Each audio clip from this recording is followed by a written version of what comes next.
Student, आपका बहुत बहुत स्वागत है हमारे चैनल ऑल अबाउट एनसीईआरटी में। कल हमने पढ़ा था क्लास 6 का सेकंड लेसन साइंस का वस्तुओं के समूह बनाना। हमने इसमें पढ़ लिया था हमारे चारों ओर कौन कौन सी वस्तुएं हैं, और इसके अलावा हमने कल पढ़ा था ये सब देखा था हमने सारे क्रियाकलाप की कौन कौन सी लकड़ियाँ से बनी चीज़ें हैं, कौन कुछ हैं। फिर हमने पढ़े थे पदार्थ के गुण। उसके आगे हम यहाँ तक पढ़ लिए थे कल विलेय और अविलेय। ये भी हमने पढ़ा था कौन सी चीज़ एक दूसरे में विलेय हो जाती है, कौन सी चीज़ नहीं मिलती है।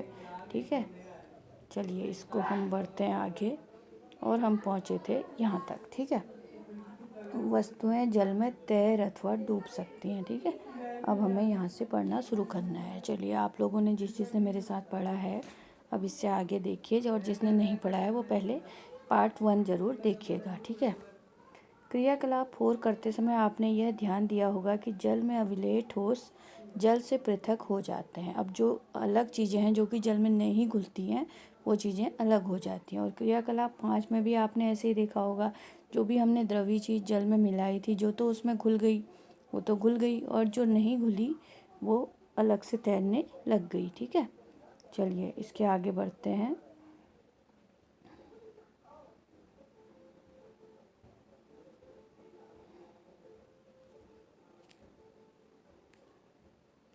तैरने लगे थे। ठीक है, अन्य डूबकर गिलास के तली में चले गए। कोई चीज़ ऐसी है जो डूब के तली में रह गए। क्या यह सही नहीं है? हम ऐसे बहुत से उदाहरण देखते हैं जिनमें पदार्थ जल में तैरते रहते हैं। हमने ऐसी बहुत सी चीज़ें देखी होंगी जो कि जल में तैरती रहती हैं अथवा डूब जाती हैं। किसी तालाब की सतह पर गिरी सूखी पत्तियाँ व कंकड़ जो आप इसी तालाब में फेंक देते हैं। शहद की कुछ बूंदें जिन्हें आप गिलास के जल में डालते हैं। इन सब का क्या होता है, ये सब आपको करके देखना पड़ेगा। वो जो यह चाहता है कि आप उसे जल में तैरने वाले तथा सूखे जल में तथा जल में डूबे वाले पदार्थों के 5-5 उदाहरण जो अन्य द्रवों जैसे तेल में यही पदार्थ तैरते हैं या डूब जाते हैं, इसे देखने के लिए आप परीक्षण करेंगे। ठीक है, वो जो ये कह रहा है। चलिए अब इसके आगे चलते हैं। पारदर्शिता। अब देखिए पारदर्शिता क्या होती है। पारदर्शिता हम किसे कहते हैं? आपने लुका छिपी का खेल बहुत खेला, आपने बचपन में खेला होगा। कोई छुपता है, कोई ढूंढता है। ठीक है, लुका छिपी सभी लोग खेलते हैं बचपन में। उन स्थानों के बारे में विचार कीजिए जहां आप खेलते समय छुपना चाहेंगे। अब आप उस चीज़ें सोचिए कि आप कहाँ खेलते समय छुपना चाहेंगे ताकि आप दूसरों को दिखाई न दें। आपने इन स्थानों को ही क्यों चुना? अब आपने कभी सोचा कि आपने ये स्थान क्यों चुने? ठीक है, इसलिए चुने होंगे ताकि आप किसी को दिखाई न दें। शीशे की खिड़की के पीछे छिपने का प्रयास किया आपने कभी? नहीं किया होगा, क्योंकि ऐसा करने से आपका मित्र शीशे में देखकर आपको देख लेगा कि ये इंसान मुझे दिख रहा है। उन पदार्थों अथवा सामग्रियों जिनसे होकर वस्तुओं को देखा जा सकता है, जैसे हमें शीशे के आर पार दिखेगा कि पीछे कौन है, तो वो वस्तुएं क्या होती हैं? पारदर्शी होती हैं, जिनके हम आर पार देख लेते हैं। वो चीज़ें क्या कही जाएंगी? पारदर्शी वस्तुएं। जैसे कांच, जल, वायु तथा कुछ प्लास्टिक पारदर्शी पदार्थों के उदाहरण होते हैं। प्रायः दुकानदार बिस्कुट, मिठाइयाँ तथा अन्य खाद्य पदार्थों को कांच अथवा प्लास्टिक के पारदर्शी बर्तनों में रखना पसंद करता है। अब दुकानों में जैसे टॉफ़ियाँ रखी रहती हैं, बिस्किट्स रखे रहते हैं, और भी कई मिठाइयाँ जो ऐसी जगह रखी रहती हैं जो कि हमको दिखाई देती हैं, पारदर्शी कांच के बर्तनों में रखे रहते हैं। ठीक है, चलिए इसके अलावा आप देखिए, इसके अलावा क्या है? इसके अलावा कुछ चीज़ें ऐसी होती हैं जिन्हें आप नहीं देख पाते, तो इन पदार्थों को क्या कहते हैं? हम अपारदर्शी कहा जाता है। एक तो पारदर्शी हो गए और एक अपारदर्शी। आप यह नहीं बता सकते कि वह बंद लकड़ी के बॉक्स या गत्ते के डिब्बे अथवा धातु के पात्र के अंदर क्या रखा है। यदि हम किसी ऐसे बॉक्स के अंदर रख देंगे कोई लकड़ी का, तो उसके अंदर आपको दिखाई देगा? नहीं दिखाई देगा। और जैसे कोई गत्ते के डिब्बे में आप रख देंगे, उसके अंदर आपको दिखेगा? नहीं दिखेगा।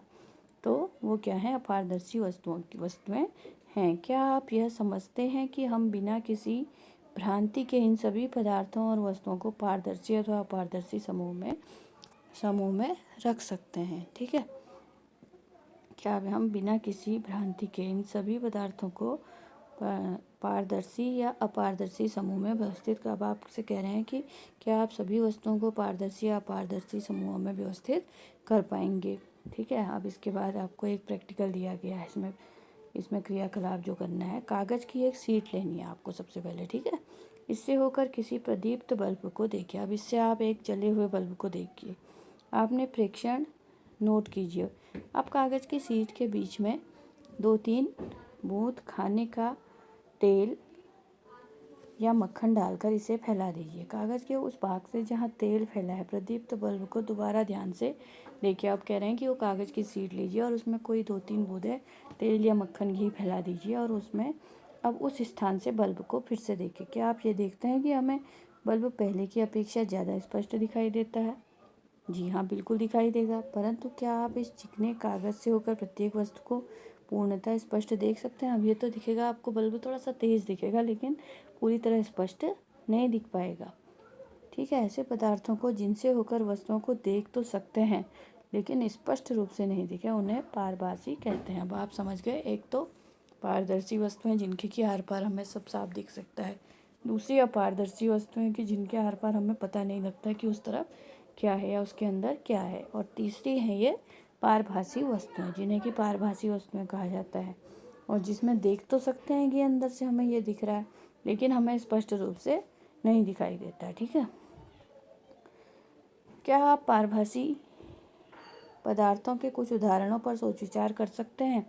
अतः हम पदार्थों को पारदर्शी, अपारदर्शी और पारभासी के रूप में समूह में बांट सकते हैं। पहली, किसी अंधेरे वाले स्थान पर टॉर्च के कांच को हथेली से ढकने का सुझाव देती है। अब पहली क्या कह रही है कि किसी अंधेरे वाले स्थान में जाओ और टॉर्च को ढक दो, उसका जो हिस्सा जलता है। टॉर्च का स्विच ऑन करके हथेली के दूसरी ओर का प्रेक्षण कीजिए। अब टॉर्च का स्विच ऑन करो और हथेली के दूसरी तरफ देखो। क्या यह जानना चाहती है कि क्या आपकी हथेली अपारदर्शी है? वो देखो क्या परीक्षण करना चाह रही है कि हमारी हथेली के आर पार दिखता है या नहीं, पारदर्शी है, अपारदर्शी है या पारभासी है। इस तरह से वो प्रैक्टिकल कर रही है, ठीक है। अब कठोर, अपारदर्शी,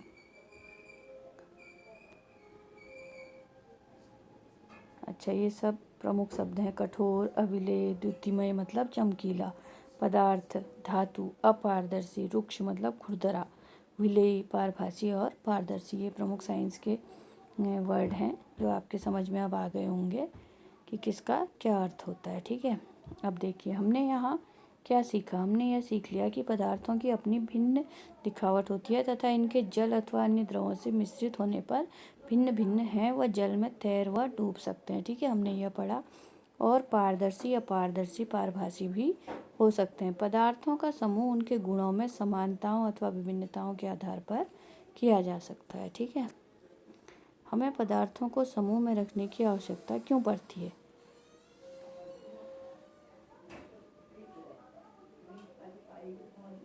दैनिक जीवन में हम प्रायः पदार्थों का समूह अपनी सुविधा के लिए करते हैं। घर में हम अपनी वस्तुओं का भंडारण सामान्यतः इस प्रकार करते हैं, जैसे एक जैसी वस्तुएं एक साथ रखी जाती हैं। इस प्रकार की व्यवस्था हम आसानी से उनका पता लगाकर कर सकते हैं। इसी प्रकार पंसारी प्रायः सभी प्रकार के बिस्कुटों को अपनी दुकान के एक कोने में रखता है, साबुनों को भी एक स्थान में रखता है, अनाज और दालों का भंडार किसी अलग जगह में रखता है। इसी प्रकार के समूहन से लाभप्रद होने का एक दूसरा कारण भी है।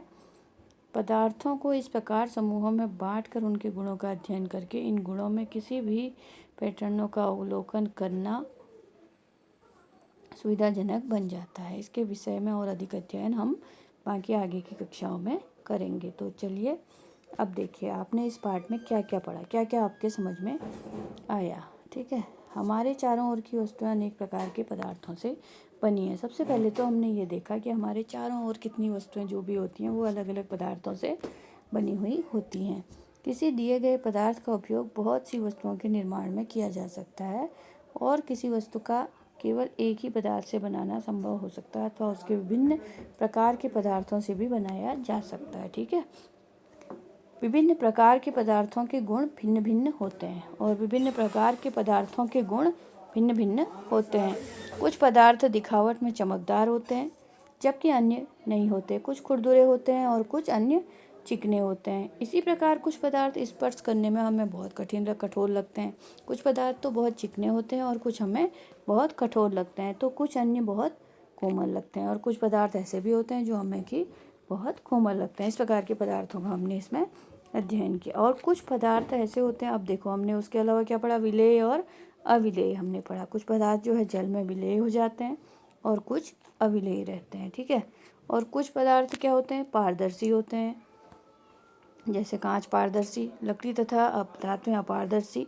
और कुछ पदार्थ ऐसे होते हैं जो कि पारभासी होते हैं, ठीक है। पदार्थ और उनके गुणों में असमानताओं और विभिन्नताओं के आधार पर समूहों में बांटा जाता है। वस्तुओं की सुविधा तथा उनके गुणों के अध्ययन के लिए एक साथ समूहित किया जाता है। वस्तुओं को सुविधा और उसके गुणों के आधार पर समूह और उनकी विभिन्नताओं के आधार पर समूहों में बांटा जाता है। और वस्तुओं को सुविधा तथा उनके गुणों के अध्ययन के लिए एक साथ समूहित किया जा सकता है, ठीक है।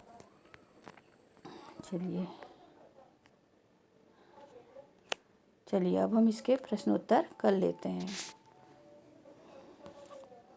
प्रश्नोत्तर हम अब इसके अगले वीडियो में करेंगे, ठीक है। आप लोग पहले इसको समझिए, इस लेसन को अच्छी तरह समझिए। कल मैं आपके लिए फिर एक वीडियो लेके आऊँगी जिसमें हम आपको इसके सारे प्रश्नोत्तर कराएंगे। तब तक आप इस वीडियो को अच्छी तरह 2-3 बार पढ़ लीजिए और समझ लीजिए। आशा करती हूँ कि आपकी समझ में बहुत अच्छे से आ जाएगा। और आप लोग लाइक और सब्सक्राइब नहीं कर रहे हैं, प्लीज़ आप लोग लाइक और सब्सक्राइब कीजिए, ताकि हमें भी मोटिवेशन मिलता है कि हम आपके लिए और अच्छे अच्छे वीडियो बनाकर लेकर आएँ। Thanks for watching.